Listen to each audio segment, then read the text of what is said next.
Welcome to We Lounge by Wellinkers. We have with us today Mr. Anirban Banerjee, who is a seasoned global HR leader and business strategist currently serving as VP HR at Goodrich Maritime Private Limited. With over 2 decades of experience, he has been instrumental in business acceleration, people strategy, and organizational psychology across MNCs, domestic conglomerates, and startups. A mentor for German and Israeli startups expanding into India, Anirban specializes in capability development, leadership transformation, and cultural integration. He is also a keynote speaker, columnist for the Economic Times, and an academic contributor, having lectured at premier management institutes. His thought leadership on talent strategy, economic trends, and organizational excellence continues to shape industry discourse. Thank you, Mr. Anirban, for Thank joining you. It us was for this pleasure. interaction with us. Yes. Great. So, 2 decades been in the industry, seen the country, seen the world. Before we get into the professional achievements, the wonderful achievements that you have, we want to take you back a little onto how your career started, right? So, give us a little idea about how your education shaped your early career choices and the mindset that you are Yes. with today.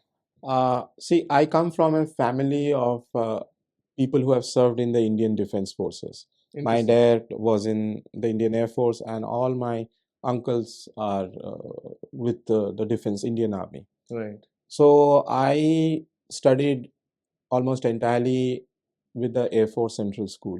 Okay. I wanted to actually join the Indian Air Force, Mhm. but being the only child, my mom was very reluctant to Right. make that happen.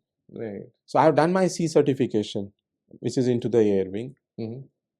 And since you asked that how it shaped my career and Right. the rest of the journey in my life, I learned it in the very beginning that discipline plays a very vital role. Mhm. And that is a key driver for anything that you want to do if you want to succeed in that. Because resilience and consistency are very vital for doing anything. True. And after my schooling, I went on to St. Xavier's College to do my economics. After that, Right. in Pune for my MBA, I have my dual specialization in HR as well as in marketing. Interesting. And then I have done my organizational psychology, which is much later. Right. And then currently I'm doing my PhD. Till my MBA, it was a continuous phase of education. And Right. after that, I realized that learning is a continuous kind of a process. You need to keep adding layers to whatever you have done so that you become better of as compared to what you were 5 years before, Right. in terms of your knowledge, in terms of your ability to deal with people. And I have almost lived in all the states except for J&K, uh, Kerala, and Tamil Nadu. Right. So I have spent time in Northeast India also. And I realized that this understanding of the people, culture, and the diversity is very important for you to kind of work with people over a period of time. Right. Without knowing people, you cannot actually drive business. True. True. So ultimately, it is the development comes from the mind of people who are working with you. Mhm. Business will be driven by them. So therefore, this is how it probably shaped me. Interesting. So some really key aspects: discipline, resilience, consistency. I think they've been the core pillars, I suppose. Yes. And I feel that India is a very diverse kind of a country. Right. Very true. You need to understand the people with whom you work, not only from the point of view of what you want to get out of them. Right. To get something out of them, you need to know their culture. True. Without that, they will not be able to relate to you in the long term. They will True. see you more as a transactional manager. And for HR people, this is something very important, because when I started my career, diversity, inclusion, all these things were not so talked about. But True. today it's being talked about in every forum that I go or wherever I go. Right. But the problem is that probably 20 years back, we were uh, much more aware about other people. Today we have less time because of the way we are structured in our time, space, and the work Right. styles. Interesting. So it's very important to have that kind of understanding. Absolutely. Yeah. Now you also mentioned about you're doing a PhD. Yeah. Just give us a brief into what that is about. Yeah, the PhD is on sports and fitness. How Right. does it affect productivity at work? So, last 20 years, I have seen that the social skills of the people have been kind of on the sliding side. Right. So, the thought always used to come to me that what is it that will we can do from HR side that makes journey of each individual in the organization much more happier, much more engaging, and they have a desire to learn and work, collaborate with people. Right. So I realized that, anybody for that matter learns anything when they are not in so much of stress. And second thing is that when it is in a play mode. Right. Because when you play a match, football, or I'm more talking about the team sports because my research is more around that, you learn how to deal with failure, you learn how to deal with a different set of people. You have to coordinate with others when you play football, basketball, and all that. These are skills which ultimately become part of your habit, and when you go to the work it reflects. And the most important thing is that when you do something other than your work, it brings a different kind of energy and satisfaction. So I realized over a period of time that I'm first Indian to do a research on this kind of specifications. Right. Right. Interesting. And I'm sure your PhD will have a long-lasting impact with the results that come out ultimately. So The we're research is hoping for over, that. the thesis is going on, Okay. and I intend to write a book probably if God willing that Of once that course. comes up. So Of course, definitely, definitely. Now, during your time at AT&T, Tech Mahindra, and IBM, can you tell us what key experiences influenced your approach to talent development and leadership? yes, this is a very good question. And why it is because the organizations that you mentioned, they were all multinational companies. Right. See, in the 90s, skill development or capability development uh, became a very vital part of the HR role. Right. I would say from the beginning of 2000, when I started the career, organizations started realizing that this capability development is going to have a lot of change in culture, which we need to adjust. Because you have to understand, AT&T came when? After liberalization. Right. IBM came when? After liberalization. True. True. So this thought process that the multinationals brought, and the focus on the development, that had a very positive influence on the rest of the large conglomerates in India. Whether you talk about Tatas and Godrej, they were also doing it. Right. But the very weightage to the entire exercise, and the way it is approached, it gained a momentum, and it had a lot of positive impact. So that's why you see the middle management of the early 2000 or late 2000, they evolved, and a lot of them are doing very well, whether Right. they are in India or whether they have gone abroad to True. kind of work. True. And I think the global recognition that India had, that India has got talent, these people have the right skills, attitude, they are sought after kind of. This entire trajectory started from that point of time. Interesting. Interesting. Okay. Now, how did mentoring global startups, particularly the ones in Israel and Germany, reshape your leadership style compared to working in large corporations? However, give us a perspective of how this started for you. Yes, it started actually with a kind of an accident. It was COVID time. Okay. And one of my friend at iCreate called me that there is a set of Israeli startups who wants to understand, explore, discover India in terms of the HR part of it, the people part of it, before they take a final decision to to kind of enter into India for the incubation of those projects. Right. So it was an online session, and then I think 2 rounds of online session, and then they came down. We had, by that time COVID had subsided, so we had a meeting. So they were very interested in trying to understand the cultural diversity that is India. Okay. And that led me to think that, normally business would be like, okay, this is my product and this is what I have to do, this is the marketing, and so why this is so significant. Mhm. And I realized that they see business from a very different angle, or a dimension, or Right. probably from a multiple dimensions. And one of the dimensions is that without knowing people, you will not be able to sell what is needed by them, or what Right. would be liked, in what form it would be liked. If people have to work in India, how they should be handled, not only from the regulatory and legal uh, But point from a of view, but people from integrating into the main culture of the organization. Right. And unfortunately, I don't think that German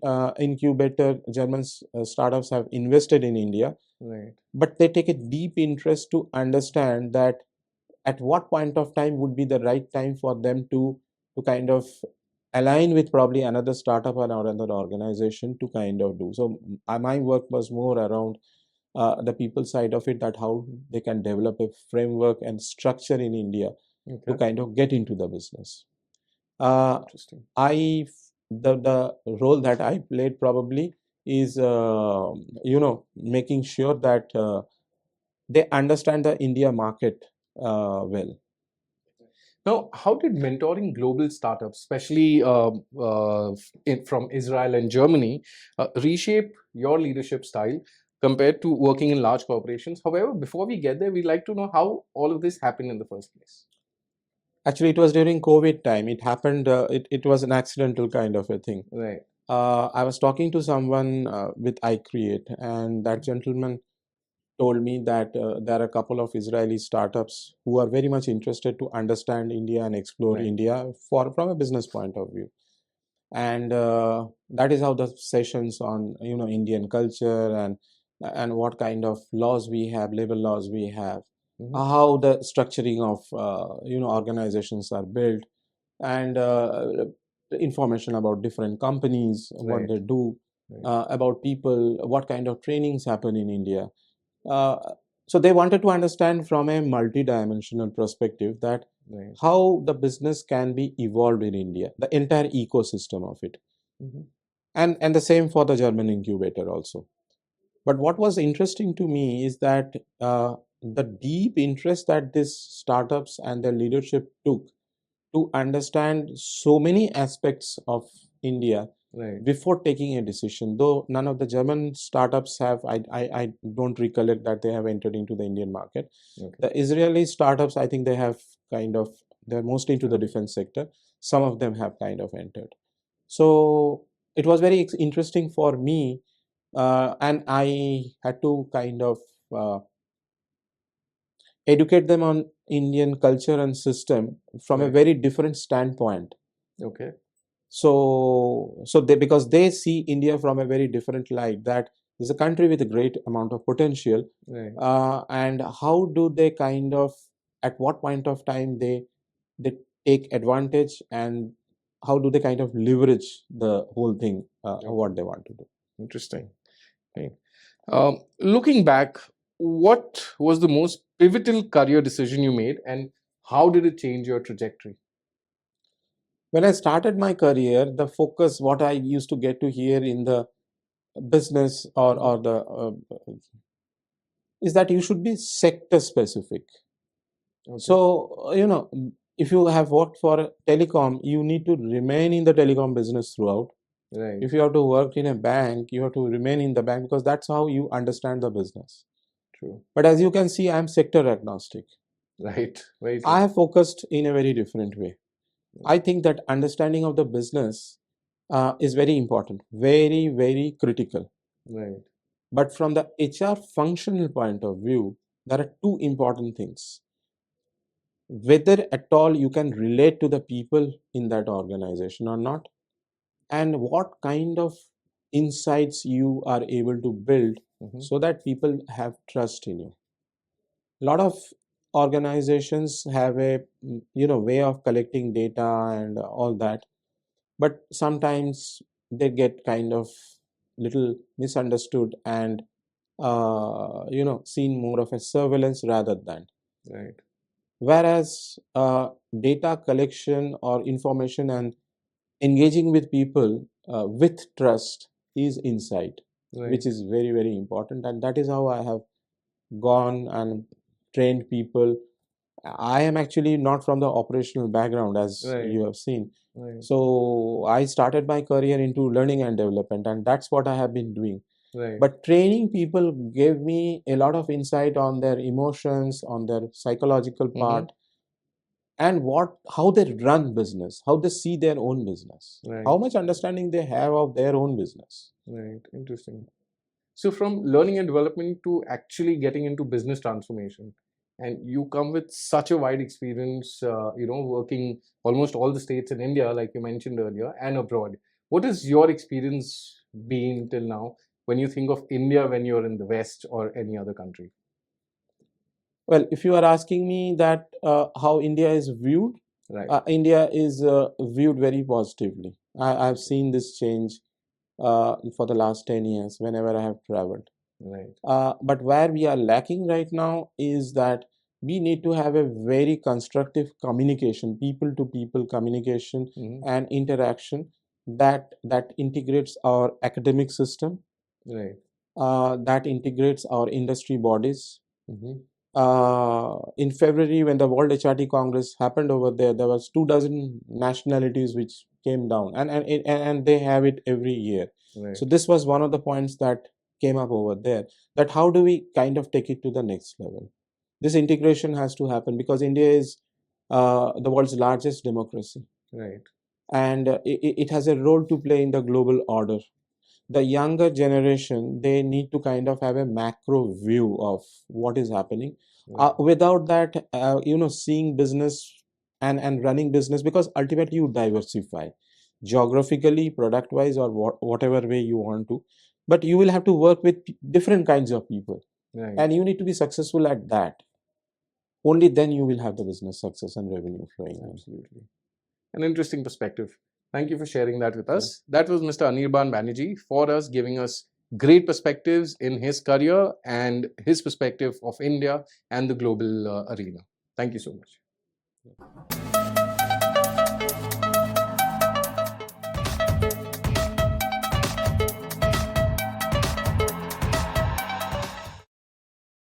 Talking about HR's strategic impact and evolving workplace cultures, uh, now in a traditionally operations heavy industry like maritime, how do you ensure HR plays a strategic role in business growth?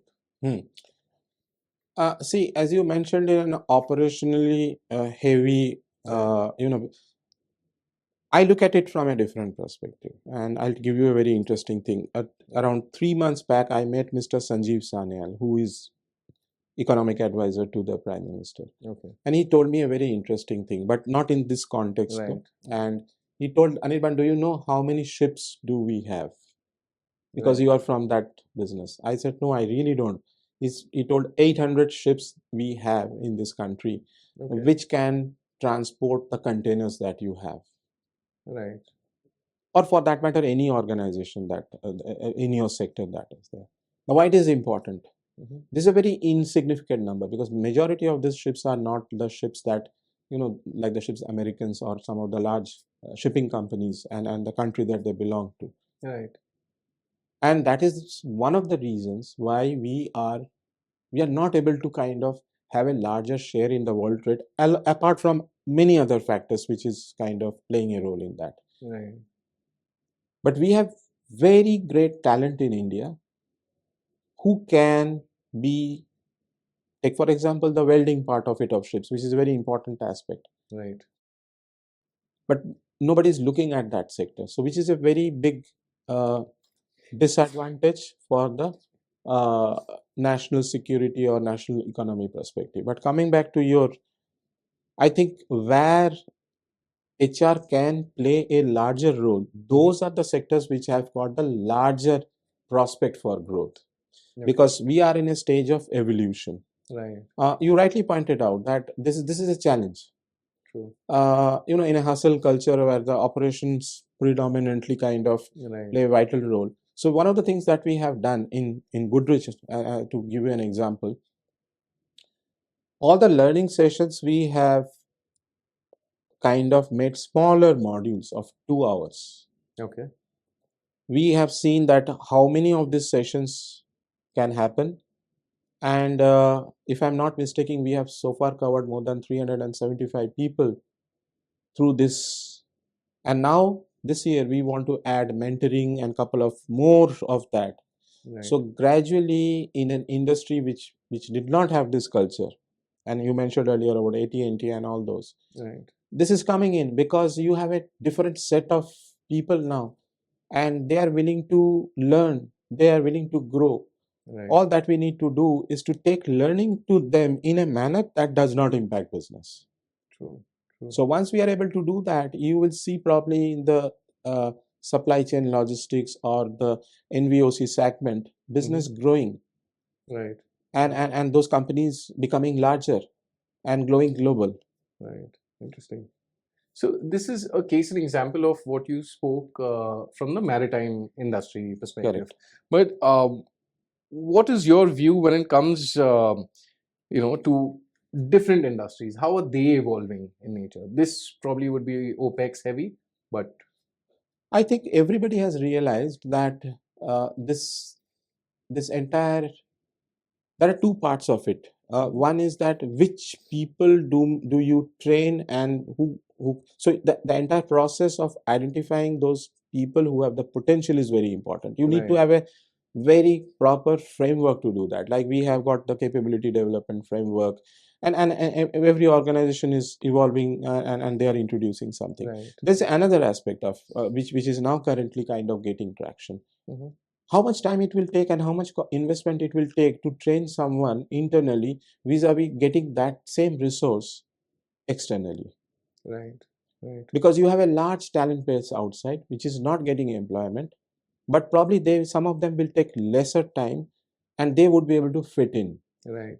Right. So primarily the levels that we are talking about in the middle and the junior segment, this is a very good. And I believe that it's very important to understand that when you talk about capability development, irrespective of the segment, they need to look at talent at a pan-India level. Right. I'll just give you an example. Mumbai is a very big city with a majority, well, bulk of the corporates being here. Right. But I don't see people from Northeast, and that's a challenge because you are gender-wise we are not great in India Right. across. So there, let's not blame anybody. But if you are omitting a large part of the population which has got the skills, Right. but not giving them an opportunity or not finding a way to give the opportunity to them, that's a loss to the organization. So when you talk Right. about diversity and inclusion, it is just not about gender. It is about the ethnic diversity, bringing people, not even ethnic. I would say that in addition to that, bring people who have got understanding of different domains. Okay.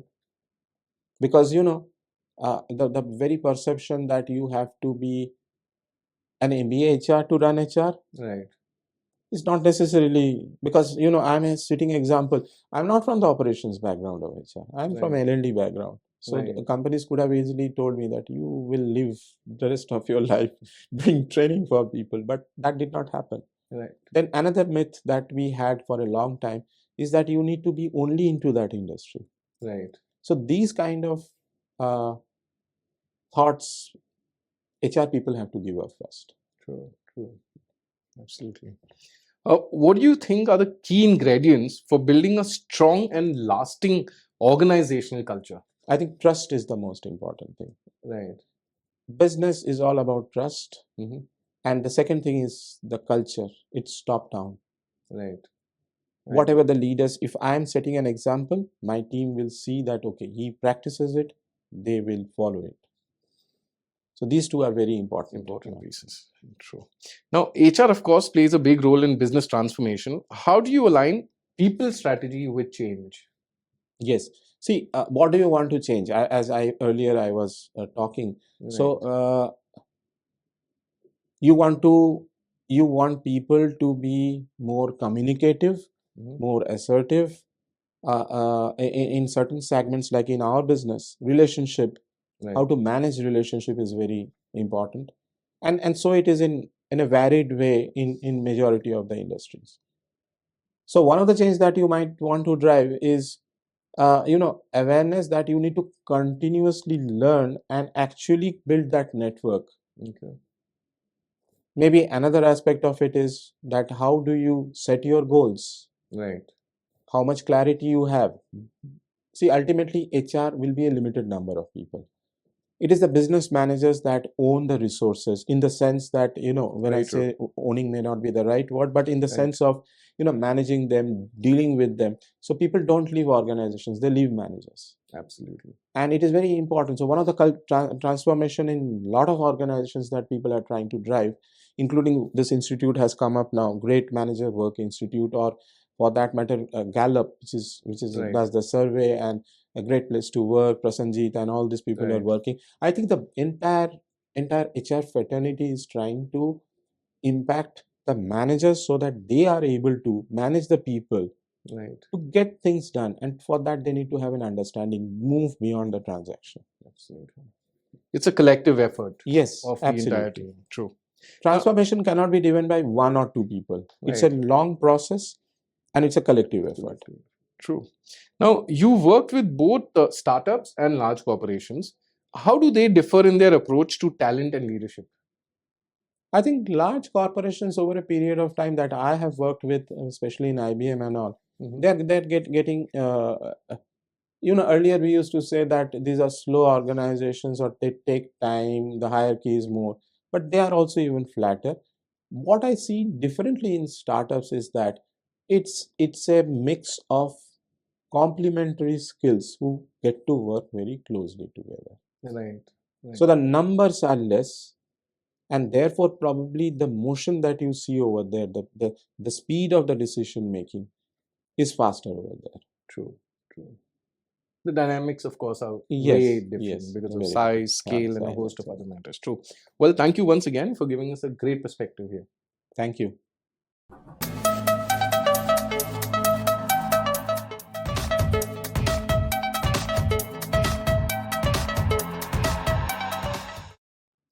Great. Coming to the third piece of this interaction, which is on the future of leadership, talent, and business growth.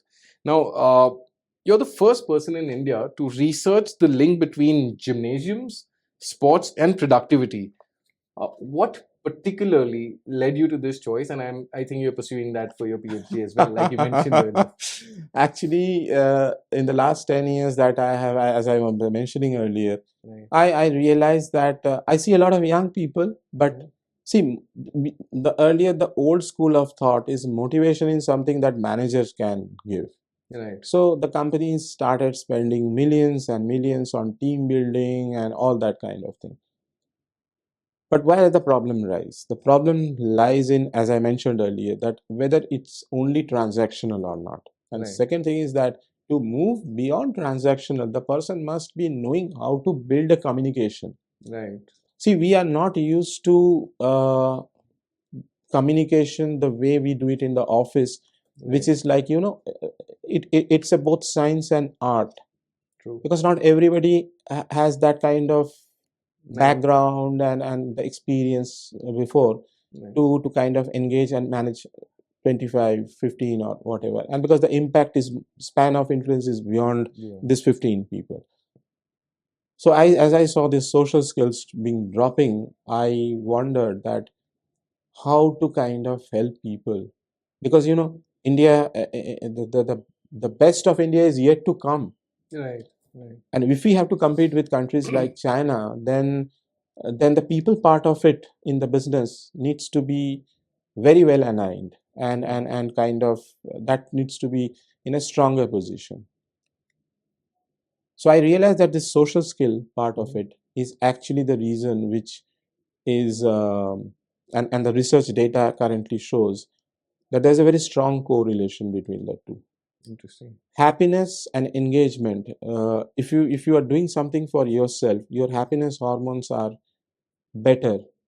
Right. So you enter into the office more happy. Stress will be there. Job complexities were actually there even 10 years back. Correct. It'll Okay, always be. it Mr. was always going to be. But what has changed? The only change that has is how we are dealing with ourselves and Right. people around us. Right. If there is a mechanism, and that's why gym and sports, that what kind of team sports or what kind of gym, how do you connect people? We are talking about wellness, which is becoming a big thing now. So that's and you need to have a sustainable performance. When you talk about ESG, we are not, see, if since the 90s the productivity levels across the world has dropped. True. Now if it goes further dropping, is this a solution that you work for 100 hours? But then there is a problem. The problem is that there will be health issues, Right. there will be more stress. People will simply start moving out from the corporate segment. They will find another way of somewhere. Right. So that's led me to kind of do this, and I'm planning a book. So let's hope God willing. All the best for that. Thanks. Absolutely. Okay. Now, continuing to what you said, how can sports and wellness interventions accelerate business transformation in India? Uh, India is a very diverse country. How do I connect with you? We can have this conversation in terms of transactional, but the moment I have a greater rapport with you, Right. whatever we get to do together, because ultimately alone people can do a certain amount of thing. Right. But the moment they are trying to work collectively together without having the entire dependency of managers, because see, you go to a bank, you go to a telecom company, you go to any company, you ask the Right. manager what is the biggest problem, they will say, you know, I am ending up doing a lot of things which my Right. team ideally should be doing. Right. So when I interviewed some of the CEOs, they told that, you know, the biggest load is that 70% of the time my team is actually people who are directly reporting to me. They're doing that work which their subordinates should be doing. Right. So that means everything is getting upward delegated. Now what is the way to push it back? And the pushing it back is that there's no connection, there's no rapport. Right. You have to have the rapport first, then you can build the team. Right. So that is how it can be matched. And interestingly, your PhD challenges the belief that long work hours drive productivity. So, like you mentioned, that it's upwards, with actually should be the other way around.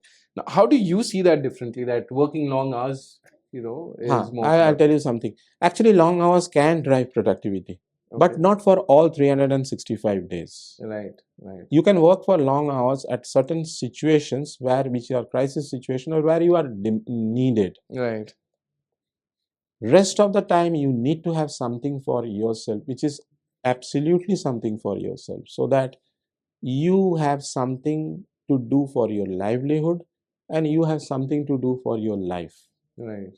Without a balance of these two things, motivation is not something that a manager will have a pep talk and you will get motivated, or there's a limit to which money can kind of play a role in motivating people. Right. You get better food at the workplace, birthday parties, celebrations, those events will have very limited this thing. What will have a lasting impact is that how is your health, and that's where I was talking about this happiness hormones and your ability to connect with people. And most importantly, sports teaches how to deal with failure, because failures are bound to happen in life. Absolutely. True. So the more they are self-equipped to manage this, organizational psychology talks about that motivation is directly proportional to the competency you have. So if that is the case, then to kind of get your competencies match with the attitude, you need to have something which is for yourself. Interesting. Right. I believe in what you just said right now. True. How do you see the future of talent management evolving in the next decade, and what key trends should organizations prepare for? Talent management strategies, I think we are at a cusp of a big shift, the way HR functions.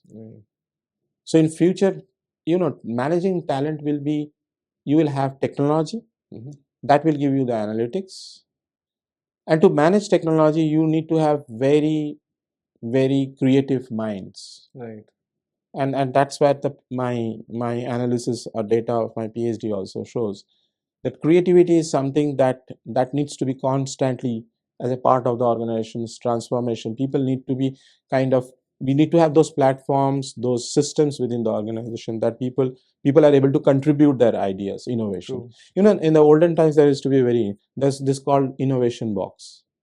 When I was working with AT&T, I suddenly saw that in the office, this box. I was very young at that time. I was to Right. wonder that what is this box? Why people should be putting their ideas? True. But it's a very simple thing. And the simple thing is this, that when you give an idea without consulting your manager, you feel that you are directly contributing to the organization. And Right. then that idea gets picked up. And on some certain parameters we work, whether it's reduction of the cost or reduction of a process quality, whatever it might be. Right. There is a different energy and motivation that person gets, that he gets to work with other people, cross-functional team. So that's how I think it's going to evolve. And one more important thing that will come is the aspect of counseling. Right. I think that Mentoring, mentorship. Okay. mentoring is there right now. Mhm. Counseling from uh, now we have nucleus families. We no more have joint families. Some of the kids live on their own. Right. So they have their own emotional stress, which organizations will have to be cognizant of. Right. Right. Interesting. Now, for the years to come right now, what are some emerging leadership qualities that will be crucial for success in the current business environment? I think integrity is one very important one. Right. The second thing is that leaders in organization needs to know there is always going to be pressure. Mhm. They need to find, as I mentioned, some way, some sublimation process. It can be playing golf, doing gymming, it can be something of that which they really like. They Right. should have that so that their mental state of ability to contribute to the organization is not hampered. Interesting. Well, thank you once again. Great Yes. perspectives, interesting anecdotes that we've got from you in this conversation. Thank you. Okay, in this part, we talk about HR's role in national competitiveness and social impact. Now, how can we as Indians leverage our diverse human resources for nation building and impact education in comparison to China, at least, maybe? I personally feel that before I go into that part of Right. the competitiveness part of, we should seriously start thinking about having either NCC or some kind of a basic military service for our youth in the country. Right. Why I feel that is, see, when people are young, if there's a platform or there's a mechanism that they go to process, they go through, where they get a chance to understand other people, Right. work together, and live in a certain way that makes them much more um, tough, and they learn the value of resilience and endurance. Right. Right.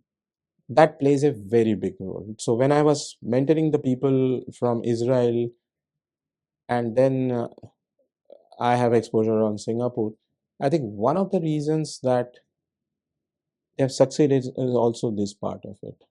Right. Look at the number of CEOs and startups that are coming up Right. from people who have served in Israeli defense forces. Right.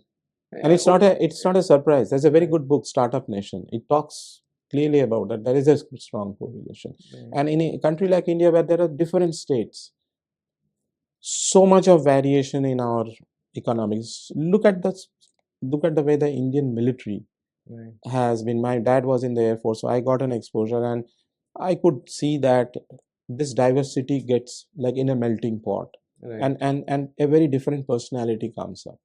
I agree. Which, see, ultimately, businesses are for what? Serving society, serving the country. We are not just creating wealth for ourselves. So that, from that point of view, I think it's very, very important. And since you mentioned China, I feel that India is entering into a period of time with the changes that are happening in the geopolitical arena. This will give a huge opportunity for India to get business, to work with different countries, and that's the reason I was emphasizing that this is the right time for a greater amount of attention on a people to people contact and working. I'll give you an example. I think in a year or 2 years back, startups from Nepal, Bhutan, Bangladesh, India all got together, set of them.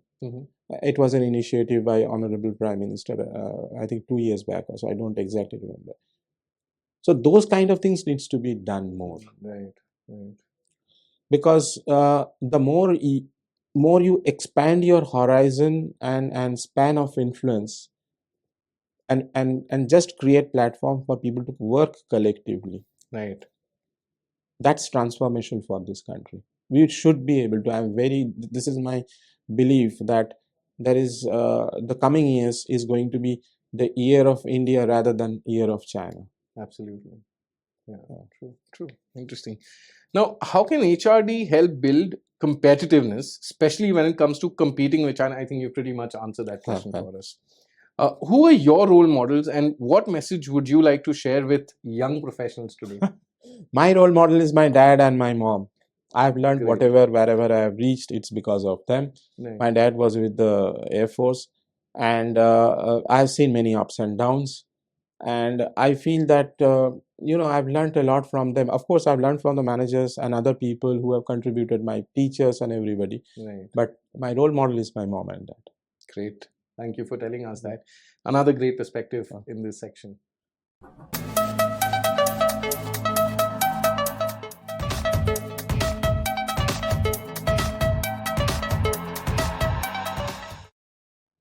Great. So, Anirban, we've spoken a lot about your career and the industry and HR and a lot of interesting perspectives that you shared. Now, we'd like to focus just on you as an individual first, right? So, on a lighter note, what is the first thing you do the moment you enter your office? I drink water. In Bombay, it's the climate is. Okay, we'll go with that. What is the one thing you like the most and least about your job? The one thing that I like most about my job is that when I leave office, whatever time that might be, I go with the satisfaction that I've done something for the people who are working with me. I've impacted their life. Okay. And what I don't like is,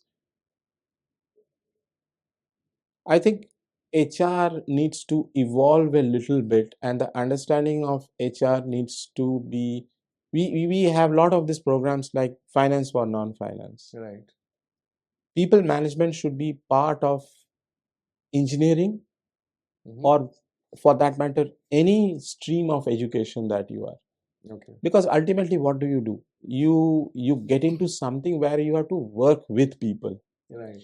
There's nothing in this world where you work in isolation. So that's that understanding. If it is there, then life of people like me becomes a little more easy. Okay, great. Now we'd like to reminisce. We'd like you to reminisce a little, taking you back. We'd like to know, what were you paid in the very first job of your life? I remember it very well.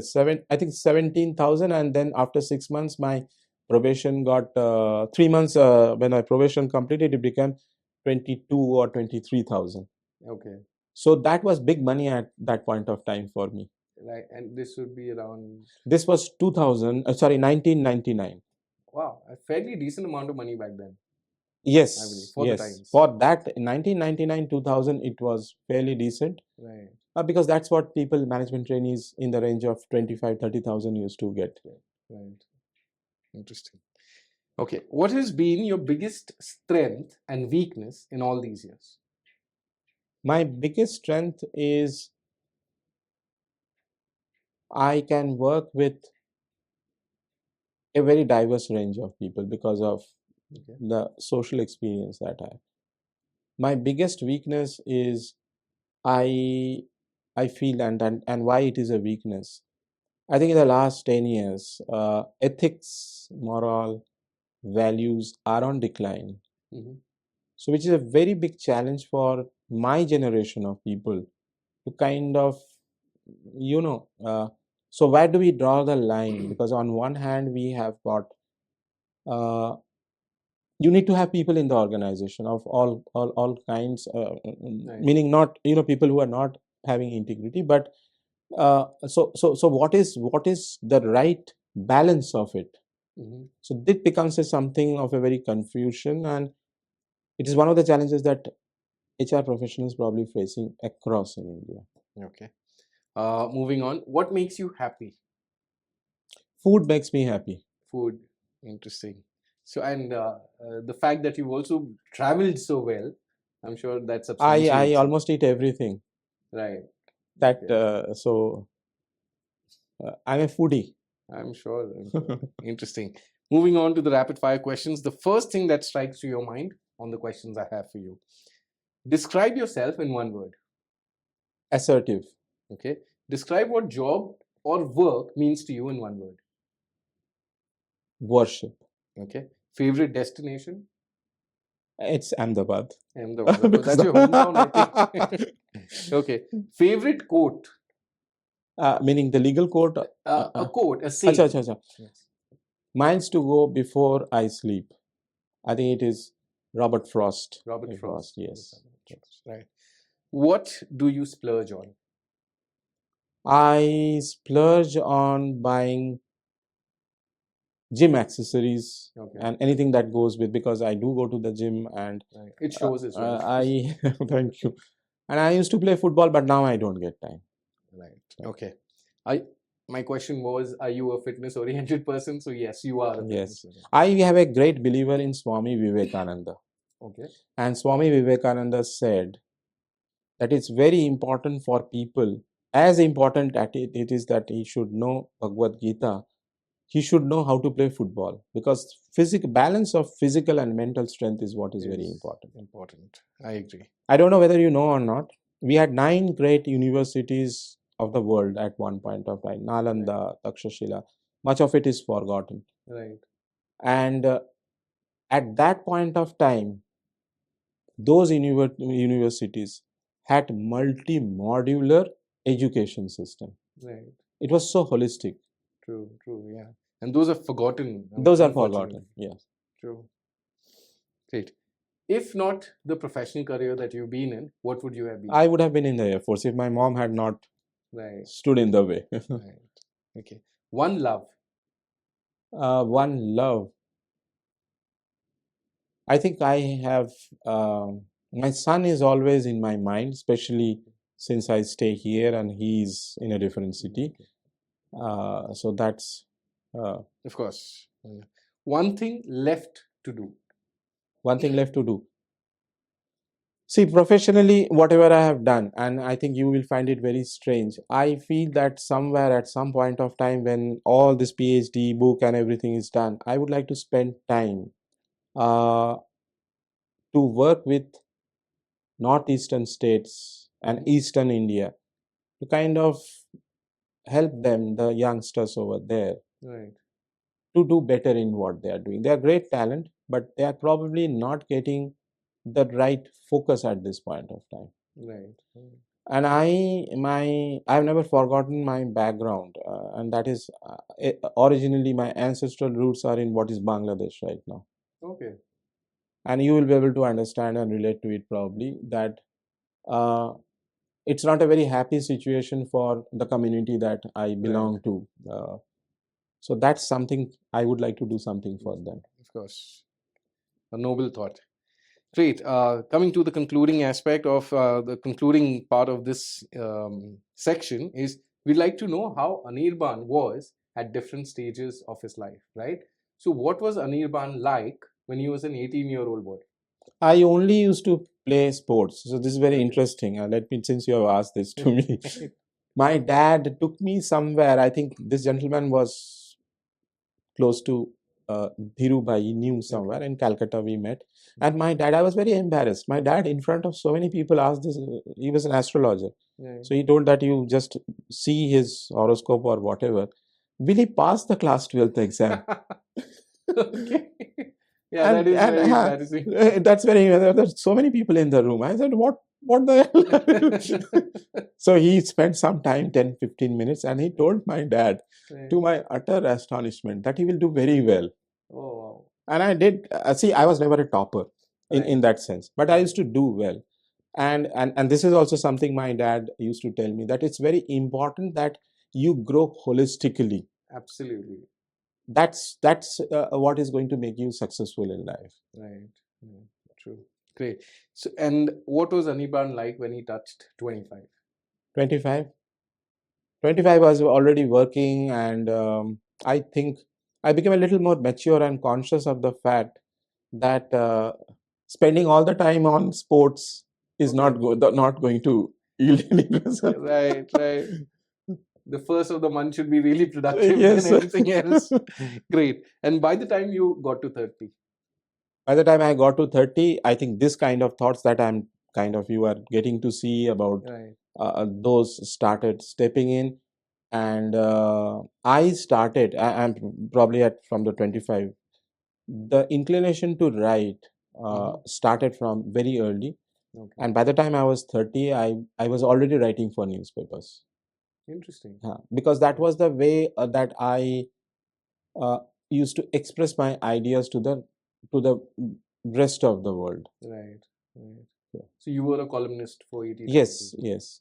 At that time, I used to write from some smaller publications also, because I was young, so that Right. recognition and all. Right. Economic Times, I've started writing, I think, for the last 5 years. So before that, I've written for Indian Express, Financial Express, Business World. So most of the publications, I have written something or the other. Interesting. In fact, I got an award also for writing. Right. This was given by Indic Foundation. It's based out of Singapore. Okay. And they encourage people who are not journalists or by profession writers. But they write. They write. Okay. So what they give, they don't give any cash award. What they do, it's a very interesting thing. I think people should be aware of it. They gave told that 50,000 worth of books. Now you can select part of it, and we'll send it to you. So we'll Oh, pay for that. wow. And there are a lot of authors as a part of that organization. So we get the books from them, as well as whatever I kind of want to read. Interesting. Interesting. Well, thank you so much. It was Anirban. pleasure A talking real to you. pleasure. Very nice. Just one more last question for you Yes. on a concluding note. If there's a message that you would like to convey to our students back at the institute. I think two things. You should know your country well. You should respect your family. And without you respecting your country, you respecting your family and the work that you do, whatever it might be, you should not expect the rest of the world to respect you. The world will respect you because the level of confidence and aspirations that you show in your communication and your actions, more importantly. And I would also like to say that you should must play some sport. I see a lot of people not into sports, gymming, or anything. Right, right. So that's very important. We are a country which has got a 5,000-year history. Swami Vivekananda, Swami Pranavananda, and many great people. So we should celebrate that and mix with people across the spectrum of culture and states, irrespective of their language, caste, or anything.